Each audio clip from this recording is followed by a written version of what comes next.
할렐루야. 오늘 함께 읽으신 사도행전 17장 22절 34절의 말씀을 가지고 사도행전 강의 66번째 시간 내가 너희에게 알게 하리라 라는 제목으로 함께 은혜를 나누도록 하겠습니다. 오늘 설교가 내용이 좀 많습니다. 본문의 내용이 좀 길고, 그러니까 오늘 여러분들 최대한 제가 죽여서 설교를 해보려고 할 텐데 여러분들 잘 함께 은혜를 나누어 주셨으면 좋겠습니다.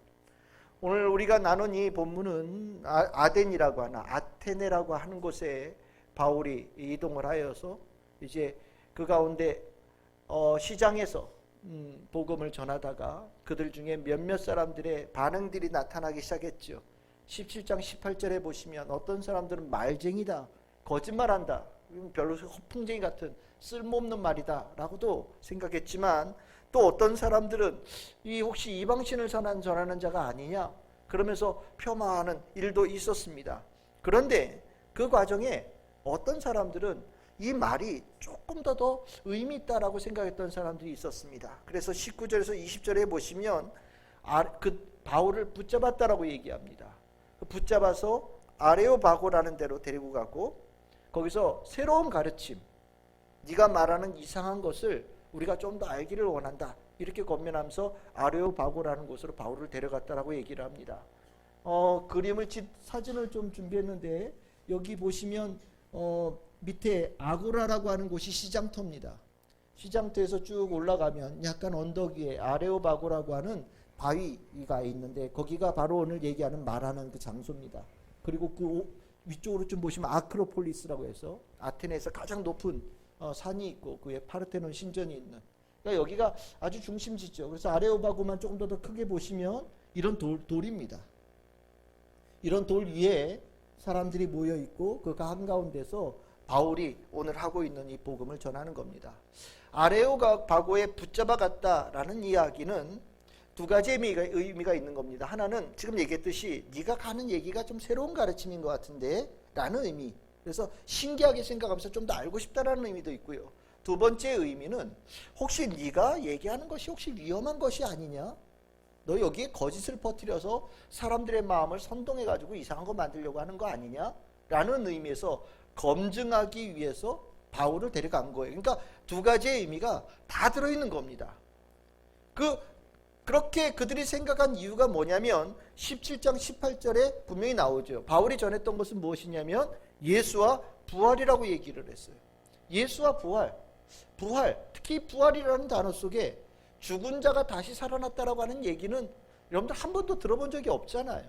그러다 보니 바울이 얘기하는 이것이 정말 어디서 말도 안 되는 허황된 얘기하는 거 아닌가. 그래서 사람들에게 헛된 희망을 주고 헛되게 사람들을 미혹해서 끌고 가려고 하는 것이 아닌가라고 의심했던 사람들이 많이 있었던 것 같아요. 그래서 이제 바울이 아레오바고라는 데 세워진 겁니다.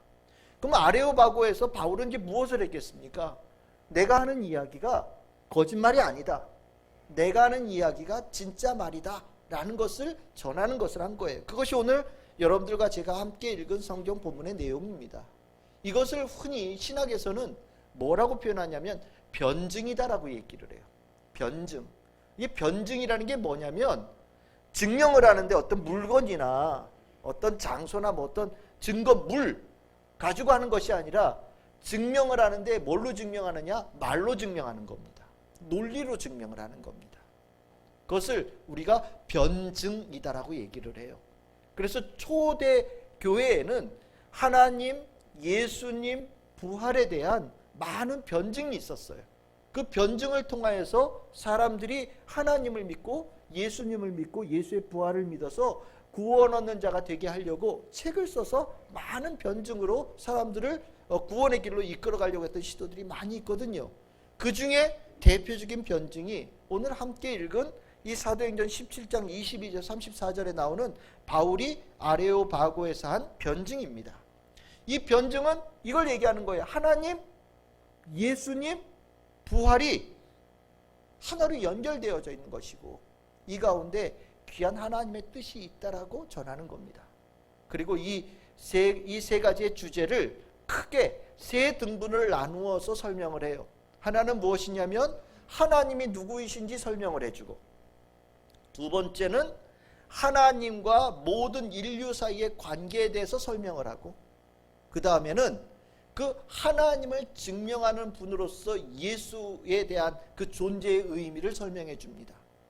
이 세 가지의 주제가 변증의 내용이에요. 그리고 이 변증의 내용이 초대교회에 하나님과 예수님과 부활에 대한 아주 바른 변증이라고 공인을 받았던 것 같습니다. 그러니까 성경에 이렇게 하나님, 예수님, 부활에 대해서 아주 짧게 하지만 아주 깊이 있게 꼭 알아야 될 내용을 핵심적으로 전하는 것을 이렇게 성경에 내놓고 있는 겁니다. 이 변증을 통하여서 바울이 이렇게 얘기한 겁니다. 내가 너희들에게 알게 하겠다라고 얘기합니다. 이것은 꼭 알아야 되는 것이다 라고 얘기하는 거죠. 즉 다른 말로 표현하면 오늘 이 자리에 있는 모든 성도님들도 이미 알고 있는 내용이어야 되고, 또 누군가에게 복음을 전할 때 이 내용으로 분명하게 전달할 수 있는 힘이 있어야 된다는 것을 얘기하는 겁니다. 그래서 오늘 저는 여러분들과 함께 아레오바고에서 바울이 하나님, 예수님 부활에 대해서 변증한 그 내용을 여러분들에게 조금 잘 이렇게 정리해서 설명을 하면서 여러분들 머릿속에, 마음속에 이 하나님, 예수님 부활에 대한 이 변증이, 논증이, 확증이 여러분들에게 분명히 정리돼서 들어가기를 소망합니다. 바울은 이 변증을 하면서 뭘로 시작하느냐? 알지 못하는 신에 관한 내용으로 시작을 합니다. 내가 17장 22절 이렇게 23절 이렇게 보시면, 내가 이렇게 온 동네 돌아다니다 보니까 여러 신들의 신전이 있는데 그 중에 알지 못하는 신에게라고 이렇게 바쳐진 제단도 내가 봤다, 이렇게 얘기를 합니다. 이 아테네에 정말 이 알지 못하는 신에 대한 제단이 있었답니다. 기원전 600년경에 아테네에 엄청난 역병이 돌았었대요. 그러니까 바울이 지금 복음을 전하기 한 600년 전의 이야기입니다. 이게 이제 그 중에 이제 많은 사람들이 이건 신이 진노해서 일어난 일이다라고 얘기를 했다는 거예요. 그래서 자기네들이 알고 있는, 자기가 믿고 있는 신에게 가서 각자 최선을 다해서 제사를 드렸는데 역병이 낫질 않았대요. 그랬더니 어떤 한 사람이 우리가 알지 못하는 신이 있는데 그 신이 진노하여서 우리에게 병이 일어난 것이다 라고 얘기를 했고, 그래서 알지 못하는 신이 어딘지 알 수 없으니까 방법을 어떻게 했냐? 기르던 양을 풀었대요. 기르던 양을 풀었더니 양들이 가면서 이렇게 풀을 뜯어 먹으려고 멈추는 데가 있을 거 아니에요. 양을 쫓아다니면서 양들이 풀 뜯어 먹으려고 멈춘 곳에마다 가서 제단을 쌓고 예배를 드렸답니다. 알지 못하는 신을 위해서. 그런데 정말 기적적으로 그 역병이 해결이 됐다는 거예요. 그래서 그 이후에 아테네에서는 우리가 알고 있는 신 말고 더 엄청난 뭔가 능력을 가진 신이 있는데 우리가 이름도 알지 못하고 자신을 드러내지 않았으니까 잘 모르겠는데 그 신에 대해서 우리가 꼭 예배를 드려야 된다라고 하는 인식을 가지고 있었다는 겁니다. 그 가운데 이제 바울이 다니면서 알지 못한 신을 보았다라고 얘기하는 거예요. 그러니까 일종의 이 아덴에 살고 있는 사람들은요, 우리가 알고 있는 그 신들 말고 조금 더 높은 신이 있을 거라고 하는 막연한 기대감이 있었다라는 겁니다. 그것을 바울은 어떻게 생각하냐? 너희들은 좀 더 나은 신, 좀 더 높은 신, 더 위대한 신, 참된 진리의 신이 있는 걸 알고 있다. 그리고 그분이 누군지는 모르겠지만 찾아 나서려고 하는 마음을 늘 가지고 있지 않냐? 그래서 바울이 아덴 사람들에게 이렇게 칭찬하죠. 뭐라고요? 너희들에게는 종교심이 많다, 이렇게 표현합니다. 그러면서 바울이 너희들이 그렇게 찾아 나선 그 신을 오늘 내가 너희들에게 알게 해줄 테니까 이제 너희들 내가 전해준 이 말을 깊이 듣고 알아들어서 이제 헛된 것에 마음 쏟지 말고 내가 전하는 이 신을 섬기는 삶을 살아라 라고 말을 시작한 거예요. 그것이 이제 오늘 시작되어진 변증의 시작입니다. 그러면서 아까 이때 세 가지 주제가 있었다고 그랬죠. 첫 번째, 하나님에 대한 소개를 24절과 25절에 얘기를 하고 있어요.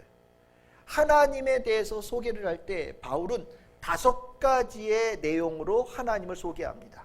우리 24절에서 25절 다시 한번 읽어봅시다. 시작.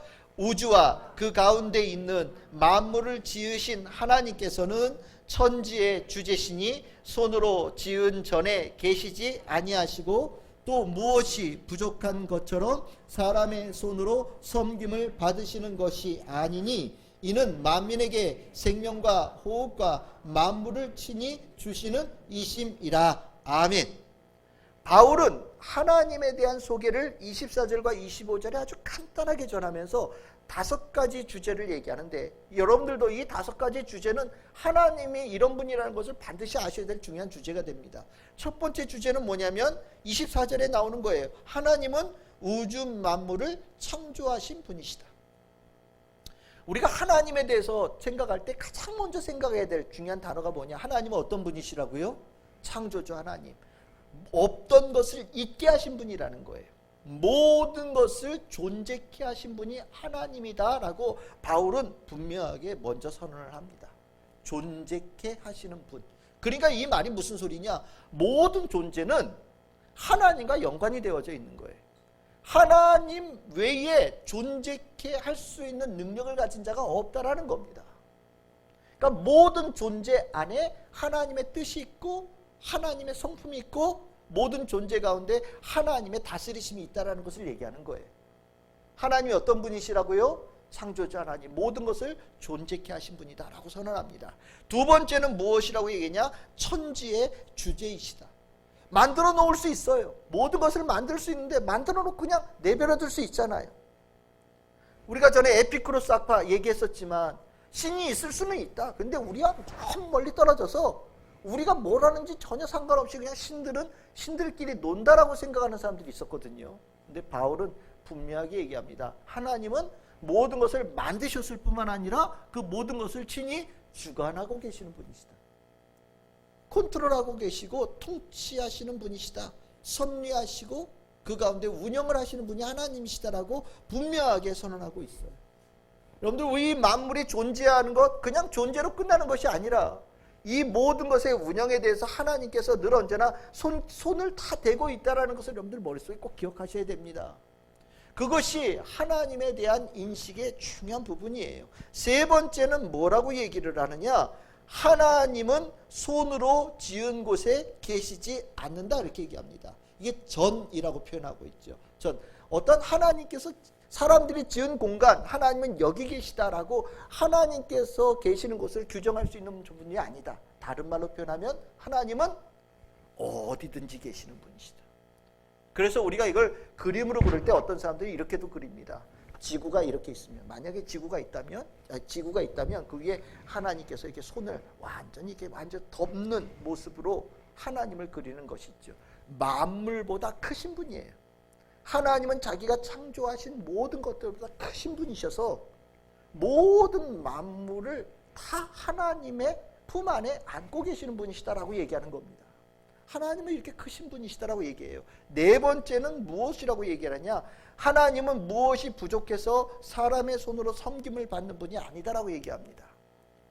신들은 이렇게 가만히 있으면 밥도 먹여야 되고 옷도 입혀야 되고 뭐 가서 잘 뭐 씻기기도 해야 되고 뭐 이런 신으로 생각하면서 신을 우리가 보살펴줘야 되는 존재라고 생각하는 경우들이 아덴 사람들에게 있었는데 아니라는 거예요. 하나님은 스스로 존재하시는 분이시고 모든 것을 스스로 행하시는 분이시다라고 얘기합니다.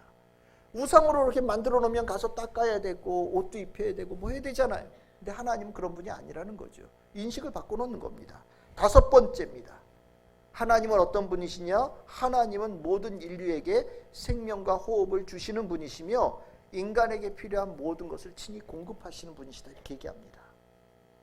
하나님, 우리는 이제 우리의 관심은 내가 강아지라고 한다면 강아지와 하나님과의 관계에 대해서 관심이 있겠죠.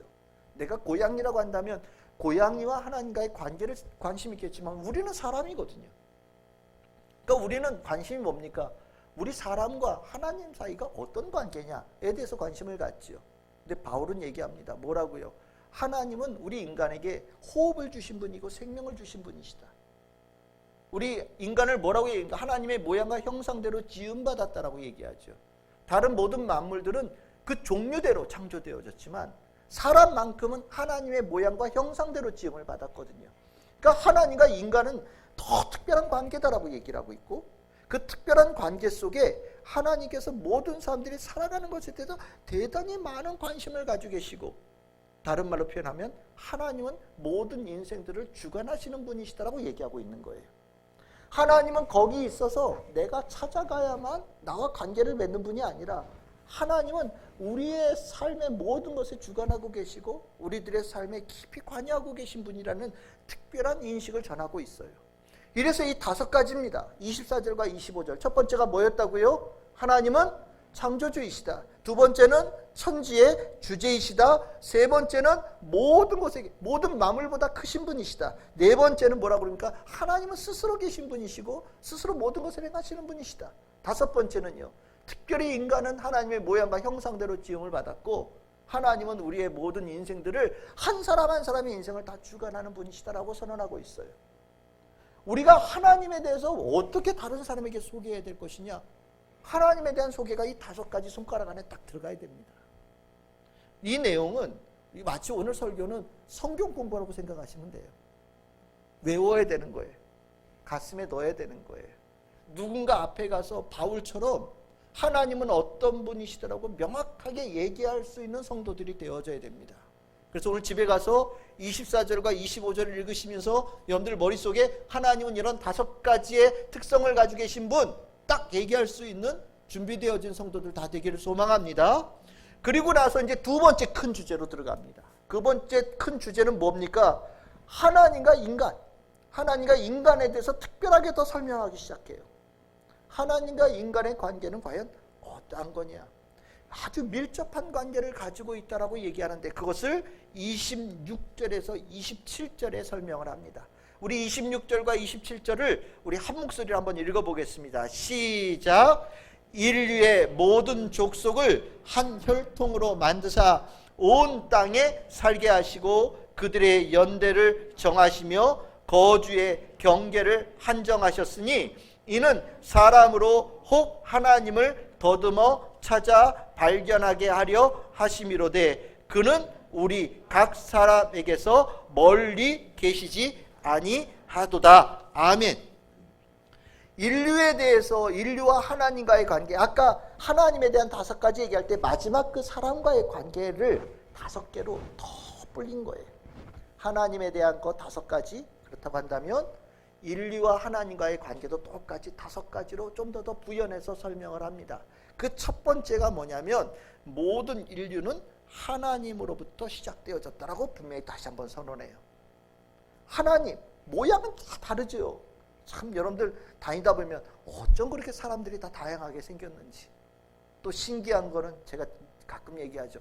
어쩜 그렇게 엄마 아빠를 애들이 똑 닮았는지. 이렇게 막 다니더라도 한눈에 니네 엄마 아빠가 저분이시구나 딱 알 정도로 정말 닮았어요. 신기하죠. 그런데 신기하게도 모든 인류가 그렇게 다양하기도 하고 닮은 것 같은 부분도 있는데 분명한 것을 다 모으면 하나님의 모양과 형상대로 지음을 받아서 다 하나님 닮았다는 거예요. 이것을 얘기하고 있어요. 우리는 각자 그냥 우연하게 태어난 뭐 난자와 정자가 결합해서 유전자적으로 어떻게 돼서 존재되어진 것을 생물학적으로 설명하겠지만 이것을 훨씬 더 고차원적인 진리적인 부분으로 얘기한다면 이렇게 얘기한다는 거예요. 인간은 유전학적인 거 다 떠나서 하나님 닮았다. 누구 닮아서 우리가 이렇게 사느냐? 하나님 닮은 모습으로 여기 산다라는 거예요. 두 번째는 뭐라고 얘기를 하냐? 26절에 얘기합니다. 하나님은 자신이 만드신 인간을 땅에 거하게 하셨다. 하나님께서 인간을 만드시고 유리 장식장 안에도 넣어놓을 수 있지요. 하나님의 모양과 형상대로 만들어서 어떤 항아리 같은 데다 넣어놓을 수도 있어요. 그리고 그냥 이렇게 하나님께서 구경하는 존재로 만들 수도 있겠죠. 근데 하나님은 그렇게 하지 않으셨다라는 거예요. 하나님은 인간을 만드셨는데 인간을 뭐 하려고 만드셨느냐? 하나님께서 만들어 놓으신 땅 위에 살게 하시려고 만드셨다라는 거예요.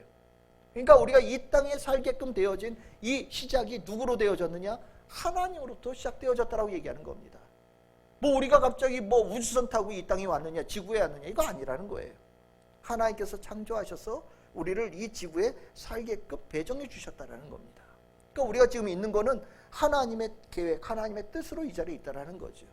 세 번째 얘기하는 것은 무엇이냐? 하나님은 인간의 연대를 정하시고 거주의 경계를 한정하셨다라고 얘기합니다. 이 얘기는 무슨 소리냐면 시간과 공간을 얘기하는 거예요. 인간이 시간과 공간 속에 살아가는 것을 우리가 뭐라고 얘기하냐면 역사다라고 얘기를 합니다. 인간이 시간과 공간 속에 지나간 흔적들을 역사라고 얘기하는 거예요. 즉 우리 인간들이 하나로 태어나서 그냥 그것으로 소멸되어서 끝나는 것이 아니라 인간이 인간 낳고 해서 계속 이어지고 살아가는 터전들이 넓어지고 가는 과정이 있는데 이것을 우리가 역사라고 하는데 이 역사가 누구 손에 있다라는 겁니까? 하나님의 손 안에 있다라고 얘기하는 거예요. 그러니까 우리가 지금 만들어온 지금까지 인간들이 살아온 과정 그리고 앞으로 살아갈 모든 과정까지도 하나님의 뜻 안에 있는 것이다 라고 선언하고 있어요. 그리고 네 번째는 뭐라고 얘기합니까? 그 가운데 하나님을 다 이렇게 느껴야 되는데 실은 이게 워낙 하나님께서 아까 이렇게 모든 만물보다 크신 분이다 보니까 너무 크면 안 보이거든요. 너무 작아도 안 보이고 너무 커도 안 보이는데 하나님은 너무 작아서 안 보이는 분이 아니라 너무 커서 안 보이는 거예요. 그러다 보니까 많은 사람들이 하나님이 없는 것처럼 느껴질 수도 있는데 바울은 얘기합니다. 너무 커서 안 보이는 것뿐이고 하나님은 어디에 계시느냐? 너희들 가장 가까이 계신다라고 얘기합니다. 하나님은 저 멀리 계신 분이 아니라 크신 하나님이 온 땅에 충만하다라고 얘기하는 거예요. 그것이 우리와 관계라는 겁니다. 이러고 나니 다섯 번째, 인간과의 관계의 다섯 번째 주제로 들어갔는데 그것이 어디냐? 28절에 나와요. 우리 28절을 한번 읽어봅시다. 시작. 우리가 그를 힘입어 살며 기동하며 존재하느니라. 너희 시인 중 어떤 사람들의 말과 같이 우리가 그의 소생이라 하니. 아멘. 다섯 번째를 아주 분명하게 얘기합니다. 뭐라고요? 우리는 그로 인하여서 살고 움직이고 존재하는데 이걸 한마디로 묶으면 뭐라요? 우리는 그분의 소생이다. 우리는 그분의 자녀다. 아버지! 그러면 저쪽에서 왜? 라고 대답하신다라는 거예요. 우리가 아버지를 찾는 목소리가 되어지면 하나님을 찾을 수 있는데 내 스스로가 아버지가 누군지를 모르는 존재로 살아가니 아버지를 부르지도 않죠. 근데 내가 누군가의 소생이라는 것을 깨닫게 되어지고 나면 아버지를 찾을 거 아니에요. 하나님과 우리 사이의 관계는 아버지와 아들, 아버지와 딸의 관계다. 아주 가까운 관계다. 멀리 있는 관계가 아니다라고 분명히 규정해주고 있어요. 아들과 딸의 관계는 이제까지 이 아덴 사람들이 가지고 있는 신과 인간과의 관계는 생각지도 못한 얘기예요. 신은 저 위에 있는 존재고요. 인간은 별 볼 일 없는 존재예요. 이 둘 사이는요 끊임없이 싸워요. 그래서 여러분들 그리스 로마 신화를 보면 많은 영웅들이 등장하는데 그 영웅들이 뭐한 사람들이 영웅입니까? 신들을 죽인 사람들이 영웅이에요. 신들과 맞서 싸운 사람을 영웅이라고 표현합니다. 그 신과 인간과의 관계가 대립이에요. 신은 인간을 함부로 대하고 인간은 거기 참다 안 되면은 그 신과 맞서 싸우고 갈등의 관계인데 바울은 하나님과 우리 인간의 관계는 그런 관계가 아니다. 아버지와 아들, 아버지와 딸의 관계다라고 얘기합니다. 그러니까 즉 우리는 하나님의 모양과 형상대로 지음을 받았고 단순히 지음받아서 어떤 조각품이나 어떤 물건이 되어진 것이 아니라 하나님께서 우리를 지으셨을 때 뭘로 지으셨다고요? 아들과 딸로 지으셨다라고 얘기하는 겁니다. 이렇게 되어지면서 이 다섯 가지를 설명하고 있어요. 우리 다섯 가지 다시 한번 얘기해 볼까요? 첫 번째 뭐였습니까? 모든 존재, 우리는 하나님으로부터 시작되어졌다. 두 번째는 뭐라고요? 하나님은 우리를 이 땅에 거하게 하셨다. 세 번째는 뭐라고요? 인류의 역사를 주관하시는 분도 하나님이시다. 네 번째는 뭐라고요? 하나님께서 너무 커서 안 보일 수는 있는데 하나님은 온 땅에 충만하셔서 우리 아주 가까이 계신다. 그래서 다섯 번째는 뭐라고요? 우리는 하나님의 소생이다. 하나님 없으면 살 수 없는 존재다 라고 설명을 합니다. 이게 하나님과 인간 사이의 관계라는 거예요. 이 부분이 제대로 인식되어져 있다면 하나님 찾지요. 내 아버지가 거기 있다는 걸 알았는데 내가 고아인 줄 알았는데 내 인생 내가 책임지고 내가 알아서 살고 내가 먹고 살아야 되고 내가 그냥 알아서 다 모든 것을 해결해야 되는 그런 사람인 줄 알았는데 아버지가 있다고 이걸 안다면 여러분들 어떻게 하시겠어요? 아버지 찾아 나서겠죠. 입양되죠. 저 미국 가고 유럽 가고 했던 사람들 어머니 아버지 찾겠다고 이 땅 나오잖아요. 그렇죠? 아버지가 알고 있다면 코로나가 문제입니까? 달려오죠. 그 얘기를 하는 거예요. 너희들이 이제까지 고아처럼 살았는데 너희들은 고아가 아니야. 아버지가 있어. 모든 인류에는 한 아버지를 가지고 계셔. 그분이 하나님이야 라고 설명하는 거예요. 이러면서 29절에 한마디 더 해요. 우리가 그의 소생이다. 무슨 소리입니까? 우리는 하나님께서 만든 존재다. 그런데 사람들이 완전히 이상해져서 뭔 짓을 하느냐? 자기네들이 신을 만들고 있다.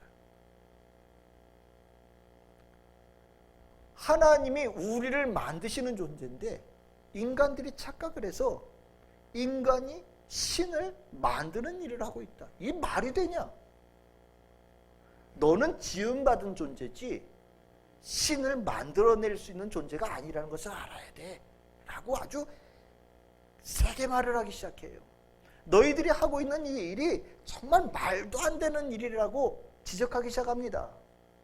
있는 하나님을 찾아 나서야 될 놈들이 왜 어쩌자고 니들이 가지고 있는 기술과 그 모양 디자인을 가지고 니들이 생각한 가장 멋있다고 생각하고 힘있어 보인다고 생각하는 그런 조각상을 만들어 놓고 거기다가 신이라고 절을 하고 있는 엉뚱한 짓을 하고 있느냐. 이제 다 때려쳐라.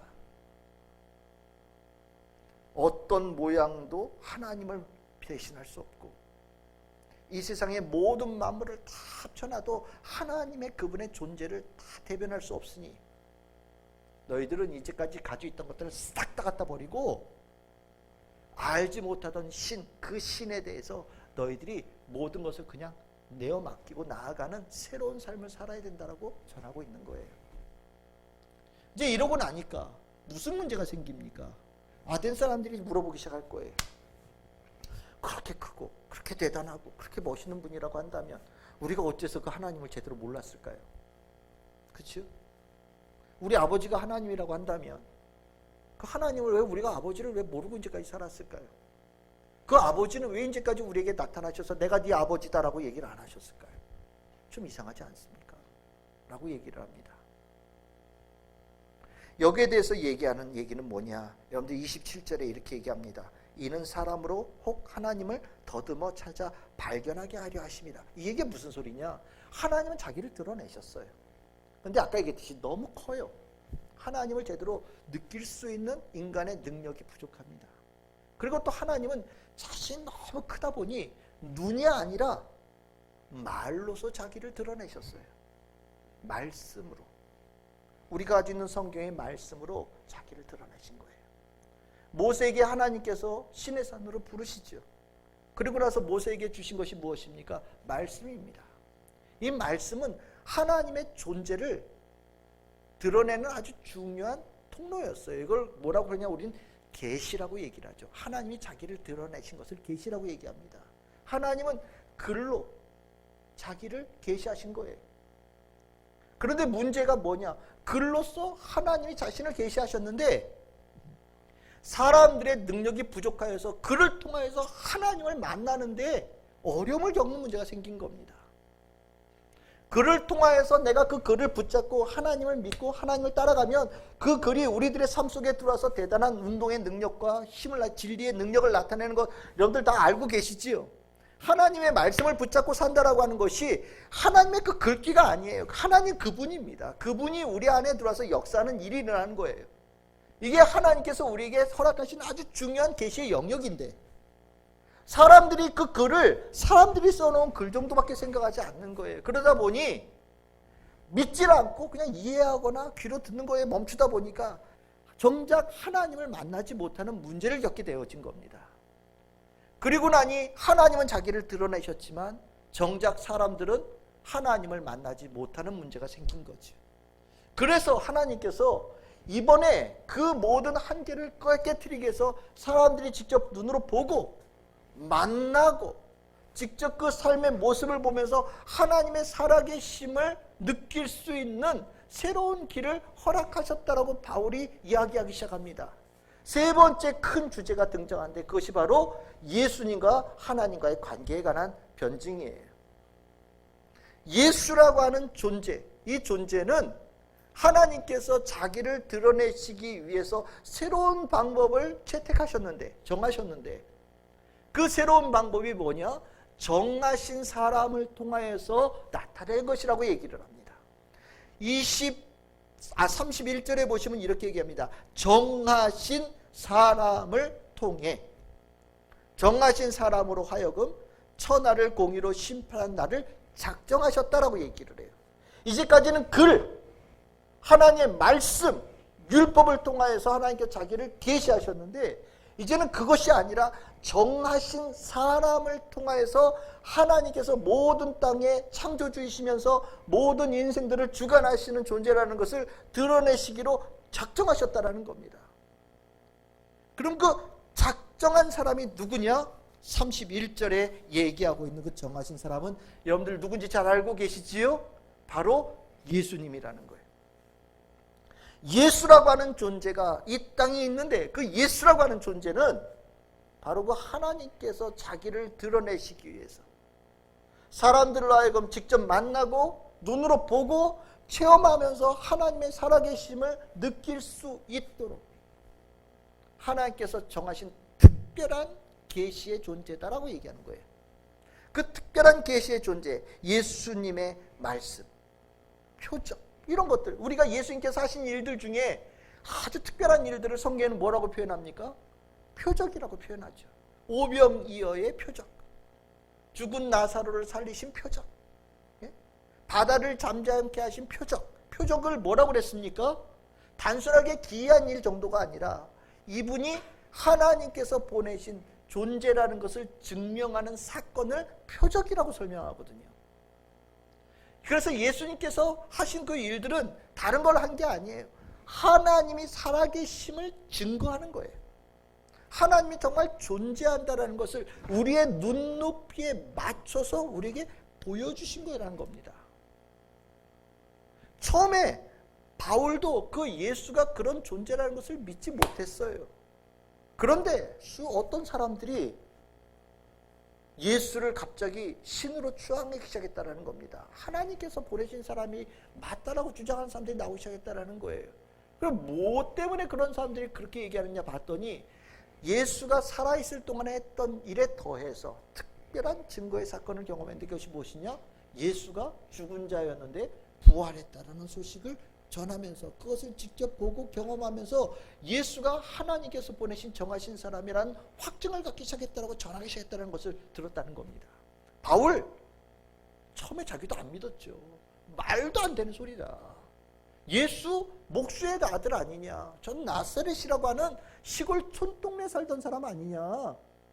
그가 무슨 하나님의 정하신 사람이냐? 말도 안 되는 소리다라고 생각을 했었는데, 그리고 그렇게 전하고 다니는 사람을 당신들이 의심하는 것처럼 나도 의심해서 거짓말쟁이, 허풍쟁이, 말쟁이라고 생각해서 그렇게 얘기를 다니는 사람 잡아들이고 헛소문 내고 다니는 사람이라고 옥에 가두기도 하고, 다시는 그런 얘기하면 안 된다라고 벌 주기도 하고, 때로는 죽이는 일도 했었다라고 얘기를 합니다. 그런데 정말 그 말도 안 되는 것이 정말 사실이라는 것을 바울이 자기가 경험했다라는 거예요. 예수가 죽었는데 부활했다라는 것을 다메섹으로 가는 길 가운데서 바울이 경험했다라는 겁니다. 나도 처음에 말도 안 되는 소리라고 생각했는데 부활한 예수가 내 앞에 나타나서 왜 나를 핍박하느냐라고 얘기를 하는 그 순간에 정말 예수가 부활했고 부활한 예수는 하나님께서 정하신 분이라는 것을 확신하는 일이 내 안에 일어났다라고 얘기를 하고, 그것을 통하여서 바울의 인생이 완전히 바뀌어지는 새 역사가 일어난 경험을 본인이 가졌다고 얘기하는 거예요. 예수가 하나님께서 보내신 존재라는 것을 사람들이 확증할 수 있도록 하나님께서 계획하신 가장 위대한 사건이 뭐냐? 뭐라고 얘기하는 겁니까? 부활이라는 거예요. 먹고 마시고 같이 잠자고 같이 놀고 이런 것으로 그가 만약에 끝을 살았다면 그는 하나님께서 보내신 사람이라는 증거가 되지 않을 텐데, 하나님께서 예수를 통해서 하나님의 살아계심을 확증시키시려고 존재케 하시고 생명의 주관자이시고 창조주이시라는 것을 예수의 부활을 통해서 모든 사람들이 보고 느끼고 체험할 수 있도록 새로운 문을 열어놨다라는 겁니다. 그래서 예수의 부활은 말도 안 되는 소리 같지만 예수의 부활이야말로 하나님이 정말 존재하신다라는 것, 그것을 예수를 통하여서 드러내셨다라는 것을 확증하는 최고의 증거다라고 바울은 분명하게 선언하고 있어요. 이것이 세 번째 주제입니다. 예수의 부활과 하나님의 드러내심과의 깊은 관계. 하나님이 어떤 분이시냐? 하나님과 우리와의 관계가 어떠냐? 그 하나님을 우리가 어떻게 알고 깨닫고 믿게 되어질 수 있느냐? 이 세 가지의 주제는 바울이 아레오바고에서 전한 최고의 설교의 주제예요. 그리고 이 설교의 주제는 우리가 이미 예수를 알고 있고 예수를 믿고 예수를 통하여서 하나님을 믿는 우리 모든 성도들의 심령에 깊이 새겨져야 될 가장 핵심적인 주제가 되어지는 겁니다. 오늘 제가 한 이 말씀 여러분들의 심령에 다 깊이 들어가셨습니까? 이 바울이 오늘 저는 다른 설교한 게 아니에요. 바울이 아레오바고에서 한 설교를 그대로 전한 거예요. 이렇게 설교가 되어지고 났더니 바울은 여기서 한 단계 더 나아가요. 내가 너희들에게 이렇게 얘기했지. 하나님이 살아계심이 예수의 부활을 통하여서 증거되어졌다는 것을 내가 너희들에게 전했으니 이제 너희들에게 새로운 시대가 열린 것이라고 얘기를 합니다. 과거에 하나님을 알지 못하고 살고 있던 그 시대로부터 새로운 시대가 되어지는, 새로운 역사가 일어나는 시대가 너희들에게 임했다라고 선언하고 있어요. 예수는요 정말 하나님의 아들이거든요.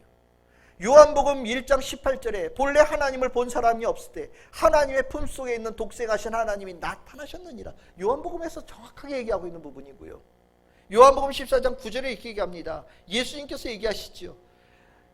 예수께서 이르시되 빌립아 내가 이렇게 오래 너희와 함께 있으되 내가 나를 알지 못하느냐? 나를 본 자는 아버지를 보았거늘 어찌하여 아버지를 보이라 하느냐? 이렇게 예수님께서 말씀하셨고 3장 13절엔 이렇게 얘기하십니다. 하늘에서 내려온 자 곧 인자 외에는 하늘에 올라간 자가 없느니라 라고 얘기하십니다. 이 얘기가 무엇입니까?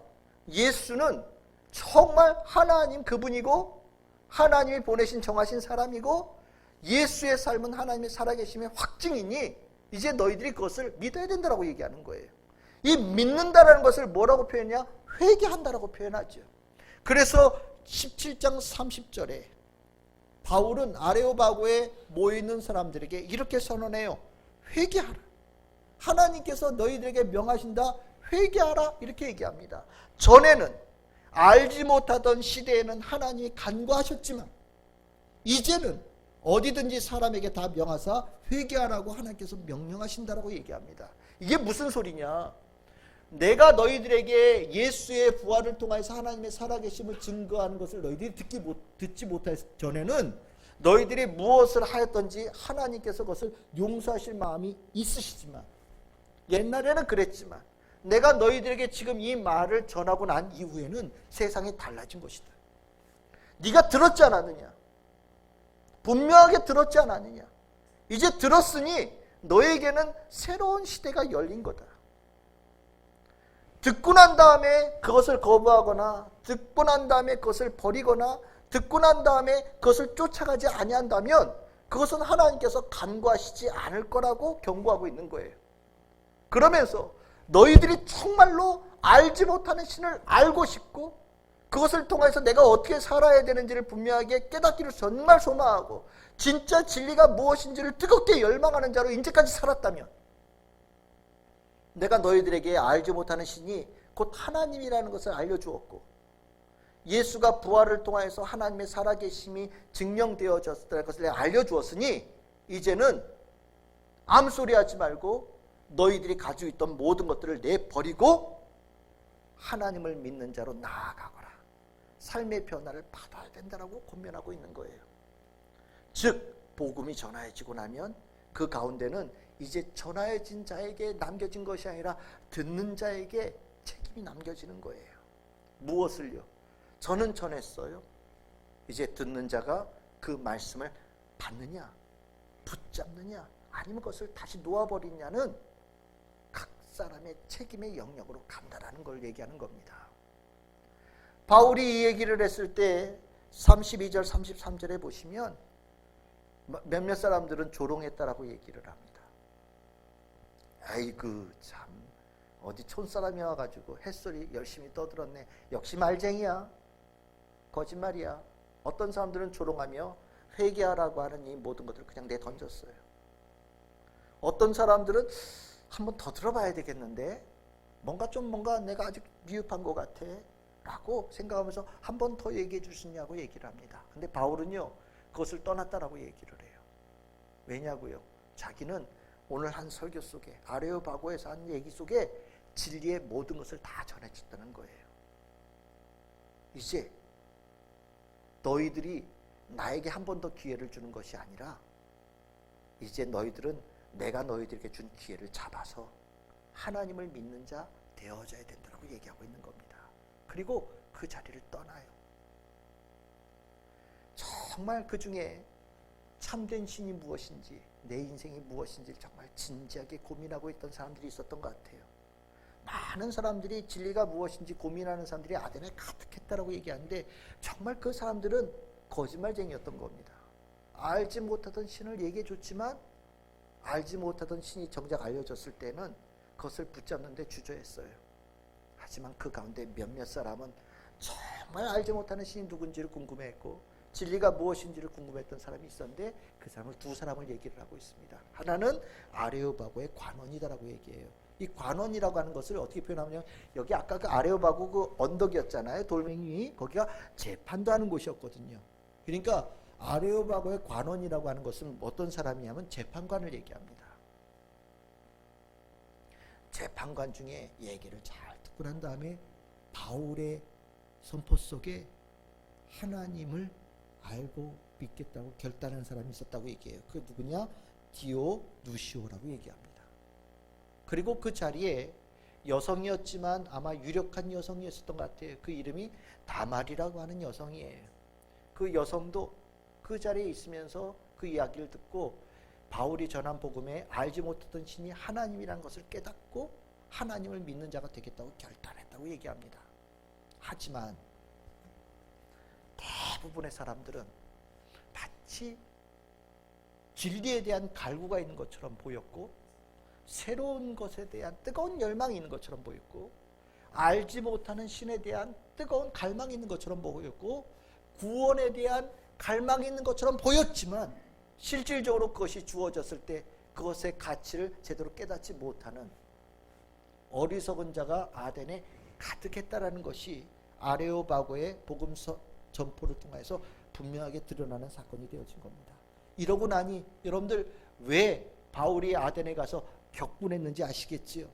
가짜였던 겁니다. 그렇게 보였던 것뿐이에요. 정말 구원에 대한 열망이 없었어요. 정말 참된 신을 알고자 하는 열망이 없었어요. 정말 진리에 대한 탐구, 철학이 없었던 겁니다. 그냥 그 자체 자신의 가지고 있는 지식을 과시하고 자기가 많이 알고 있는 것에 대해서 누군가에게 추앙받고 그냥 헛되게 새로운 것 하면서 그것을 즐기고 소비하고 갖다 버리는 것으로 살고 있는 사람들이 아덴에 가득했다는 것뿐이에요. 그 누구도 진리에 대한 열망이 그 어떤 도시보다 강한 것처럼 보였지만 껍데기만 그랬지 쏘갈매기는 아무것도 없었다는 것이 바울의 눈에 보였다는 겁니다. 오늘 어떻습니까? 여러분들에겐 진리에 대한 열망이 있으시지요? 여러분들에게 진리의 열망이 있다면 오늘 이 바울이 아레오바고에서 한 이 설교가 심령에 깊이 들어갈 수 있기를 바랍니다. 하나님이 어떤 분인지 분명히 알아야 돼요. 이 안다라는 거 중요한 겁니다. 알지 못하고 믿는다는 건 거짓말이에요.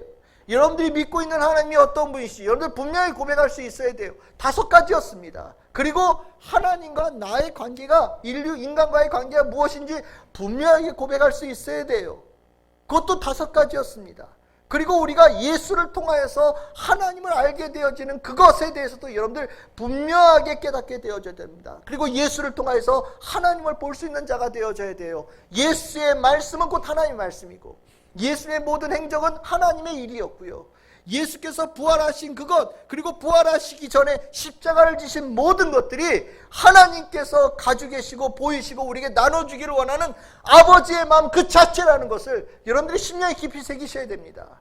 그것을 깨닫게 되어지는 그 가운데 구원의 역사가 일어나는 거예요. 영생의 역사가 일어나는 겁니다. 알지 못하는 자 깨닫지 못하는 자는 껍데기는 들랑달랑 교회도 다니고 성경책도 들고 다니지만 정작 그 안에는 구원에 이를 만한 믿음에 이르지 못하는 자가 되어지는 한계에 부딪히는 거예요.